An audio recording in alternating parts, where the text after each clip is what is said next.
Politics and War has 10,000 players and 400 alliances. Your goal is to create a nation, join an alliance, and rise to the top in a hostile world. That is what you've all read in the advertisements, and for some players it's an easy journey. They play smart by joining one of the top 5 alliances that run the game. You can't create a nation without receiving their recruitment messages, buy a unit without them tracking it, or take a vacation without them robbing you. If you make the smart decision, you will spend a few years paying them taxes and fighting in their wars for God knows what reason. People say PNW isn't very realistic, but I'd beg to differ. That's almost too real. So what's the alternative? Well, you can take a shot at creating your own alliance. It's not easy and most people fail, but it can be a lot of fun. I've built multiple top 10 alliances, so in this video, I'm going to share some of my knowledge in the hope you can do the same. I've broken the video down into 7 sections covering the most common problems alliances face at each of the broader ranks. Let's start with the top 100, which includes ranks 71 to 100. The most common problems are no members, no money, and no allies. For no members, invite your friends to the alliance, poach people from other small alliances that don't offer them anything, set up a recruitment bot, join another small alliance, and rise up the ranks to become leader, and then rebrand that alliance.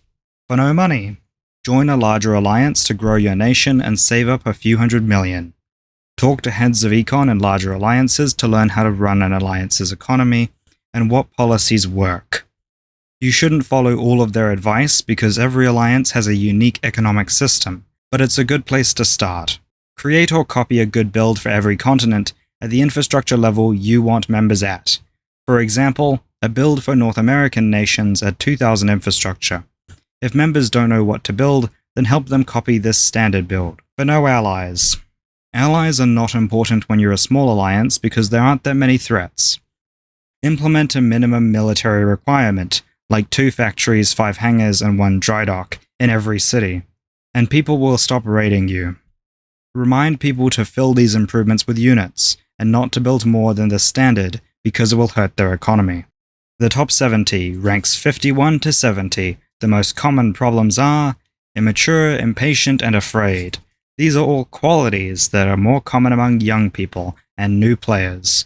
Time and experience are more helpful than any advice I can offer. For immaturity, immature people attract others like them. That might be okay with you, but imagine trying to organize them. It's like herding cats. For impatience, Politics and War is an extremely slow game. It usually takes 3 to 5 years to build a top alliance.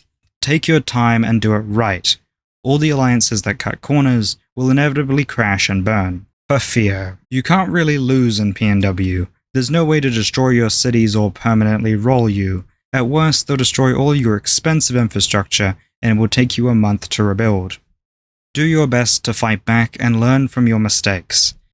Big alliances respect players that fight back and know their own strength. They do not respect overconfidence or cowardice. When your alliance becomes larger, you'll routinely lose wars, members, and resources, and it won't even slow you down. The top 50, ranks 41 to 50. Ego, stepping down, pointless drama, protectorates, and discord. Ego is the enemy of success. So many small alliances are founded by players that think they should be Mr. Big. Armed with only their phone and a YouTube video, they can create the #1 alliance and unthrone the people that have been playing since 2006. That's not realistic. To succeed, you have to put the alliance first and share credit and responsibilities. By stepping down, leading is hard and not everyone enjoys it or gets good at it. If someone else can do the job better, then consider stepping down and taking another role. You'll gain a lot of respect, and you can spend your time doing the things you enjoy.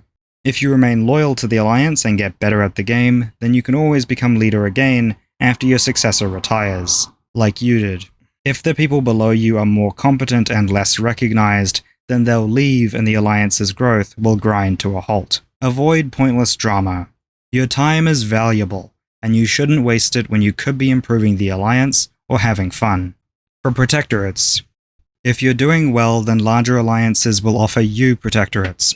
If not, then look at the treaty web to see which alliances have the most protectorates. Ask each of them one by one. Protectorates are deterrents that prevent you being attacked by larger alliances while you grow. Protectors can also offer advice and loans, but this is very rare. Protectors want you to merge into them or become an ally in the future. Keep this in mind and tell them if you want to sign treaties with other alliances or merge, because it is often contrary to their interests. For Discord, small alliances can survive without Discord servers, and big alliances need massive Discord servers. Alliances in between should have simple Discord servers. You need Discord because it lets you communicate with all your members in real time, and you only want a few channels so members know what's happening. If you have too many channels, people get lost, and less observant members might think nothing is happening. The top 40 ranks 31 to 40. The most common problems are medium infrastructure, bloated, no retention, mergers, and leaking. For medium infrastructure, this rank is filled with alliances that have lots of members but very low infrastructure. These alliances struggle because they cannot afford to get their members to higher city counts. Increase the infrastructure of your large nations and buy them the right projects to increase their revenue. Once your revenue is high enough, then raise the infrastructure of your small nations too, and start building cities. For bloated, growing a new alliance is all about recruiting members, but when your alliance ranks up, then you'll only want to recruit good members. A good member is someone that participates in wars, follows orders, and pays their debts, and talks to other members. There are alliances with hundreds of members that are easily defeated by alliances with only 20 members. This is because those 20 members logged in every day and coordinated their attacks. While in the bigger alliance, only 5 members even knew they were at war. Politics and wars retention is less than ideal. The game can be boring unless you participate in the community. If you have members on Discord, then the hard part is over, and all you need to do is talk to them and keep them involved in the game and its community. Over time, your alliance will lose members, but if you lose less than everyone else, you will become one of the most popular alliances in the game. This is the best time to merge. If you merge as a small alliance, you'll have lots of members, but no way of growing them. If you merge as a large alliance, then people will be too set in their ways. However, if you merge as a mid-sized alliance, you try to acquire the things you lack. If you have lots of members, then find a rich alliance with few members. If you have lots of money, then find an alliance with lots of members. If you don't have a head of Milcom, then find an alliance that does. Mergers are about filling gaps, not increasing size. Stop using direct messages and group chats and start using servers for alliance discussions. Start compartmentalizing information so that not everyone knows everything. Except for a select few, of course. If there are isolated leaks, then ignore them.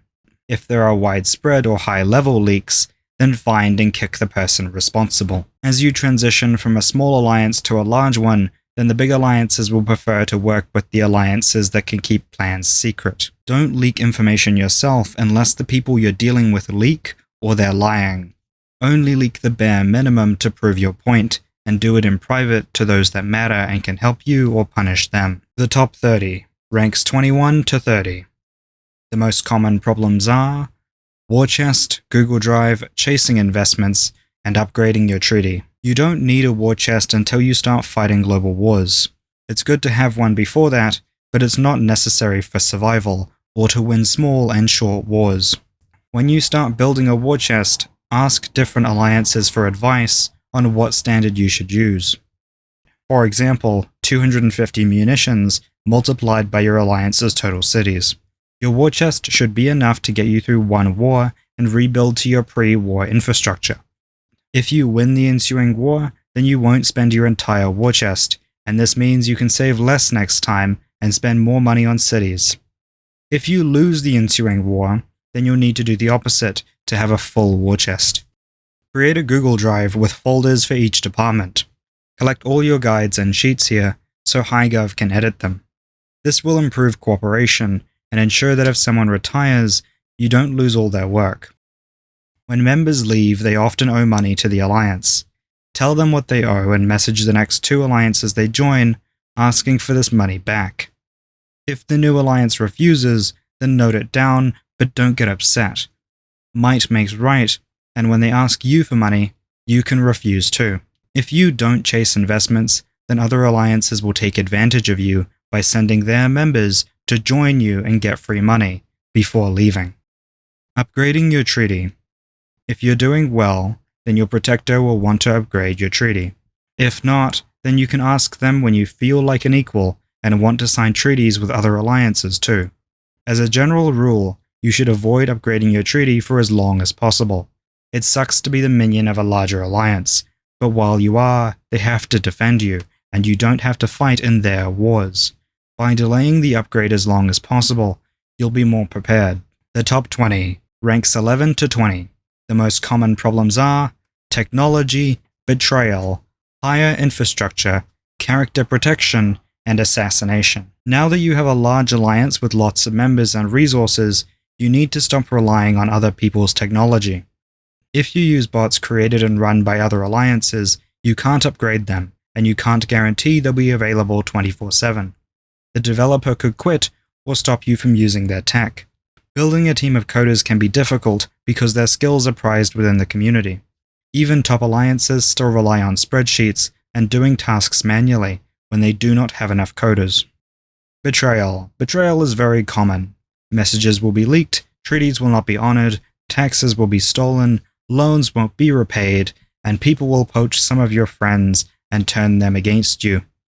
It can be personal, but it's also entirely standard.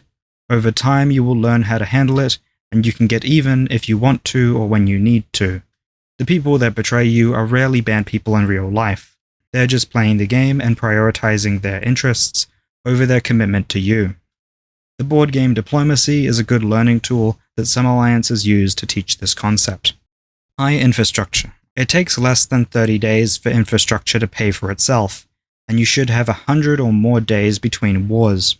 Now that your revenue is higher and you have a war chest, you should buy your largest nations higher infrastructure. High infrastructure will dramatically increase your alliance's revenue. Your enemies will pay pirates to destroy the infrastructure, but you'll make so much money it won't matter. For character protection, everyone has virtues and vices. I've never met a player that survived a week without an issue, nor an older player without a past to gossip about. Shit sticks, but yours might not smell the worst. Just to be safe, try not to step in any more. For character assassination, my opponent is a liar and cannot be trusted. Character assassination is a big part of the game. Alliances revolve around a few influential and competent people. If those people are demoralized, exhausted, or arguing with each other, then their alliance becomes very weak. It's also very asymmetric because random players will dogpile on targets for their own entertainment. Everyone engages with drama of this sort in their own way, and in general, those that avoid it entirely fare better than those that engage in it. The trick to preventing character assassination is to shift power from the individual to the organization. Alliances attack someone's character so that they resign and get replaced by someone less competent. If the people below that person are almost as competent, then there's no point. It's a waste of energy. Finally, the top 10. The most common problems are setting narratives, taking bait, not playing backrooms, hypocrisy, and reacting to attacks immediately. Macropolitics is all about narratives and calculations. You're either attacking the people you don't like, or the alliances you're afraid of. Everyone else is doing the same thing. If you are growing slowly, then ignore your grudges and focus on defeating the strongest alliance. If you are growing quickly, then try to be the least hated alliance.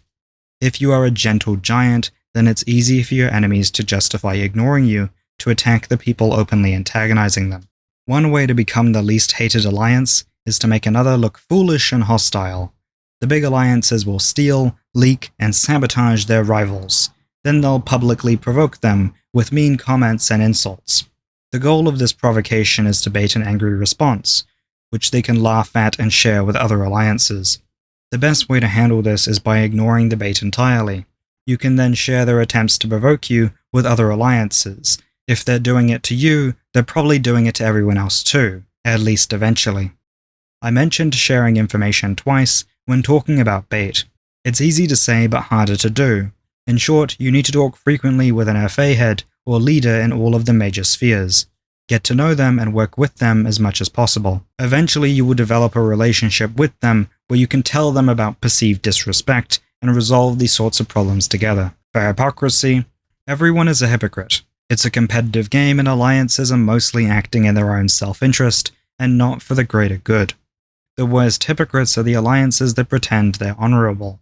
It's impossible to reconcile the cold and calculated attacks on alliances that have never harmed them with the principles and virtues they claim should be universal. At the end of the day, all that matters is that you can sleep easily. If you feel bad, then make it right. Don't rant about the hypocrisy, because they don't care, and it makes you look like a novice. Don't react to attacks immediately. Instead, take the punches and save up for a kick. The moment they attacked you, they created a justification for war that you can use in the future. Why the future? Well, you don't want to fight when they want to. You want to wait for the opportune moment when you're ready and they're not. In conclusion, you may have noticed that the advice in this video is very Machiavellian. That's because in one of the early drafts, I tried to copy his style in the hope you could compete with the many cold and calculating players this game is filled with. My parting advice is not to listen to everything I've said in this video. Every alliance finds its own way to rank 1, and that's part of what makes this game so interesting. However, if you still want more help learning the game, then check out my Patreon. I'll be posting exclusive videos, guides, and tools to help your progress in politics and war. And with that, see you later, and thank you for watching.